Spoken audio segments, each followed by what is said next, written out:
luto tem sabor agridoce e, por mais improvável que pareça, ele também pode trazer novos significados para a vida.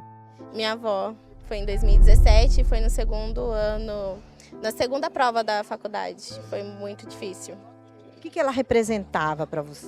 Nossa, tudo. Eu acho que carinho, harmonia, afeto, convivência. Vó, né? Vó é difícil de falar, né? É a base de tudo. É muito, muito difícil mesmo falar de alguém que a gente perdeu, assim, a pessoa deixou, né, de existir ali no momento. A minha avó teve câncer. Ela, na verdade, o meu avô teve primeiro e foi em fevereiro.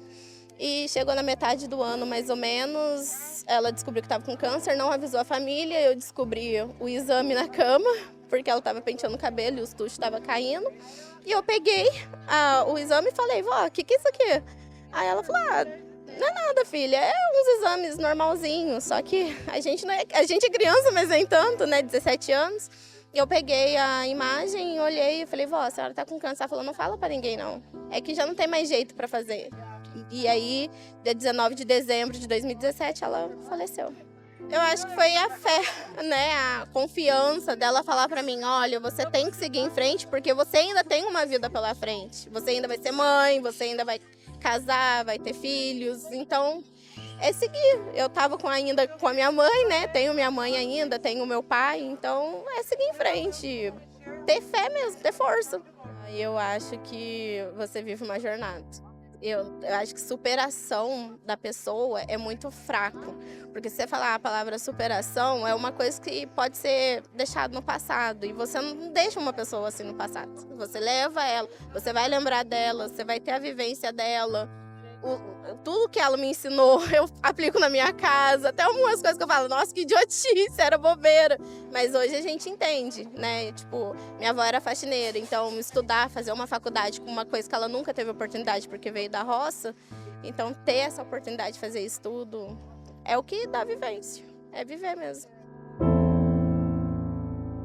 Estudos sistemáticos mostram que fatores como o tempo decorrido desde a morte, gênero, nível de religiosidade, educação e apoio social têm correlação com a probabilidade de sentir que houve crescimento após a perda.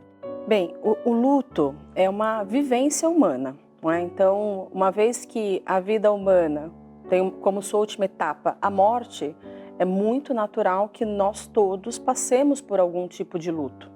O luto ele é entendido sim, principalmente como essa perda de alguém significativo, mas também inclusive pode se instalar em outras circunstâncias, como um divórcio, onde você tem ali uma perda de uma convivência, você pode falar de perda de um membro, né? Esses dias mesmo uma pessoa que me chega com um estado, né, de câncer e que teve que tirar o útero, é uma perda, é um luto. Né, de abrir mão de uma realidade que poderia acontecer no futuro. Né? Então, mas falando da perda de uma pessoa querida, de um ente querido, é importante entender que o luto não é um estado, mas ele é um processo. Né, que começa a partir do anúncio dessa morte, né, e esse processo ele se resume em adaptar a vida a partir dessa perda. Então, toda a realidade que se dá a partir da perda, então a reorganização do cotidiano, os papéis que estão sendo ali tratados, né, que papéis eu vou assumir, que hoje não estarão mais nas mãos dessa outra pessoa, e o vínculo. Então, o que vai determinar o quão agudo é este luto é exatamente o vínculo. Portanto, não é um estado, o que determina a dor, né? O Colin Parks vai dizer que a proporção da dor é a proporção do vínculo, do amor estabelecido naquela relação. Então não tem a ver muitas vezes com o status, porque é pai, porque é mãe, é pelo vínculo. Então às vezes você pode encontrar uma pessoa que não teve um sofrimento tão agudo na perda de um pai por conta do vínculo que inexistia, mas teve um sofrimento agudo pela perda de um grande amigo. Né? Então, em resumo, o luto é esse processo de adaptação de uma nova vida a partir da ausência dessa pessoa. Então, tudo aquilo que vai se vivenciando, né? Toda a readaptação. E essa é uma dor, uma das maiores dores, né? Olhando aí para a pessoa humana, é uma das maiores dores que um ser humano pode passar, né? Essa é aquela dor que atravessa o corpo, a mente e o espírito. É essa dor que coloca tudo fora do lugar, coloca muitas coisas em xeque, né? Eu costumo dizer que o luto descortina verdades que antes estavam ocultas. Então, o mais importante de se ter é isso. O luto é um processo, ele não é um estado que vai mudar de uma hora para outra. Uma vez enlutado, né, para sempre você vai sofrer aquela ausência, ainda que não com uma dor aguda. Então, por exemplo, eu sou viúva, né? Minha filha tem 6 anos. Quando ela estabelecer lá a vocação dela, o estado de vida, seja ingressando numa comunidade, seja se tornando uma religiosa, seja se casando, é óbvio que eu vou trazer a memória. Puxa, né? O Marcos aqui, o meu esposo, né, o pai dela.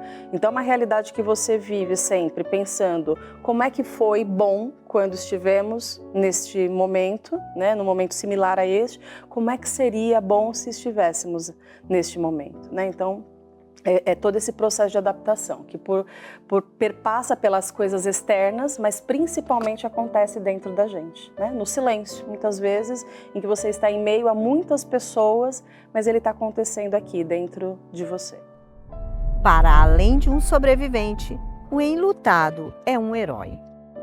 Meu pai, né, que é uma pessoa que eu sinto muita falta, faz 25 anos que ele faleceu. Eu e minha irmã era pequena, eu tinha 10 anos, minha irmã 12, então ele é uma das pessoas que eu mais sinto falta. Meu pai representava amor, carinho, cuidado, ele era uma pessoa muito alegre, muito espontânea, então mesmo faz muito tempo, eu era muito criança na época, mas mesmo com esse tempo, ele era uma pessoa que deixou um legado assim, não há quem não gostava dele, ele deixou um legado ótimo para mim e para minha irmã, sobre referência, sobre lealdade, sobre honestidade. O que te fez seguir em frente, independente de tudo que você sofreu? No caso, minha mãe, né? Ela que nos deu força. Ela continuou trabalhando, seguiu firme, cuidando de mim e da minha irmã, meus tios, minha família sempre junto. É o que deu força. A família não desamparou. Superar, a gente não supera, ameniza a dor, né?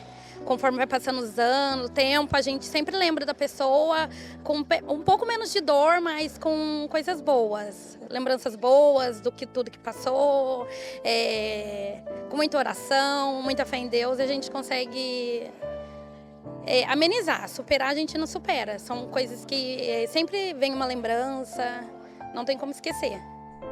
Aqueles que amamos e que perdemos não estão mais onde estavam antes, mas estão onde quer que estejamos.